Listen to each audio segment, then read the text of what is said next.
अस्सलाम वालेकुम दोस्तों, आपके अपने चैनल देसी हेल्थ टिप्स सेंटर में हम आपको खुशामदीद कहते हैं। मेरी तमाम दोस्तों से गुजारिश है, बराए मेहरबानी जो पहली मरतबा हमारी वीडियो को देख रहे हैं चैनल को सब्सक्राइब कर लें और बेल आइकन को दबाना हरगिज़ ना भूलें ताकि आने वाली हर वीडियो का नोटिफिकेशन आप लोगों को मिल सके।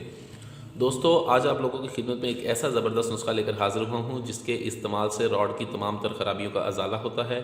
ऐसे तमाम तर अफराद जिन्होंने कसरत हाथजनी की वजह से या कसरत मुबाशरत की वजह से अपना बेड़ा गर्क खुद किया है, ऐसे तमाम तर अफराद के लिए नुस्खा बहुत ज़बरदस्त है। उसके अलावा चाहे कोई भी वजह हो जिससे रुज़ुए ख़ास टेढ़ा हो गया है, रॉड में लंबाई नहीं है, रॉड में सख्ती नहीं है, रॉड मोटा हो, रॉड में मोटाई नहीं है, रॉड बिल्कुल पेंसिल की तरह हो गया है, तो इस नुस्खे के इस्तेमाल से रॉड की तमाम तर खराबियों का अजाला होता है। ये रॉड में एक नई जान पैदा करके रॉड को लंबा, मोटा और ताकतवर बनाता है।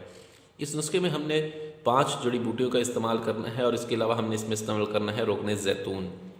हमें इसमें चाहिए होंगे तुख्मे उटंगन। तुख्मे उटंगन हमने खालिस लेने हैं। मैं पहले भी तुख्मे उटंगन बता चुका हूँ। ये जो सफ़ेद सफ़ेद आपको नज़र आ रहे हैं ये ख़ास तुख्मे उटंगन हैं। हमें ये चाहिए होंगे 1 तोला। उसके बाद हमें जवत्री चाहिए होगी। इसके लिए जवत्री का हम इसमें इस्तेमाल करेंगे 1 तोला। लौंग हमें चाहिए होंगे। लौंग का हमने इसमें इस्तेमाल करना है 1 तोला। उसके अलावा हमारे पास कस्तूरी है, ये मुश्किल नाफा है, इसके अंदर से कस्तूरी निकलती है। कस्तूरी हमें चाहिए होगी 1 रत्ती और हमें चाहिए होगी चर्बी शेर 1 तोला।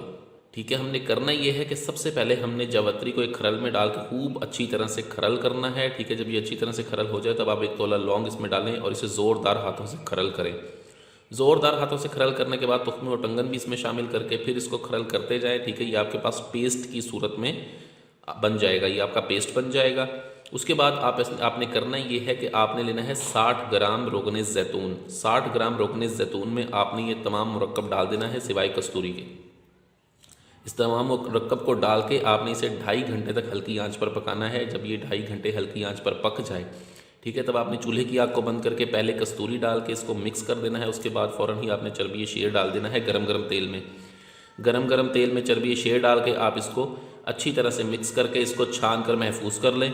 ये आपका बहुत ही ज़बरदस्त तेल तैयार हो गया है। वीडियो अच्छी लगी हो तो इसको लाइक करें, वीडियो को शेयर भी कर दिया करें ताकि दूसरे लोग फ़ायदा उठा सकें। मुझे अगली वीडियो तक की इजाज़त दें। शुक्रिया, अल्लाह हाफ़िज़।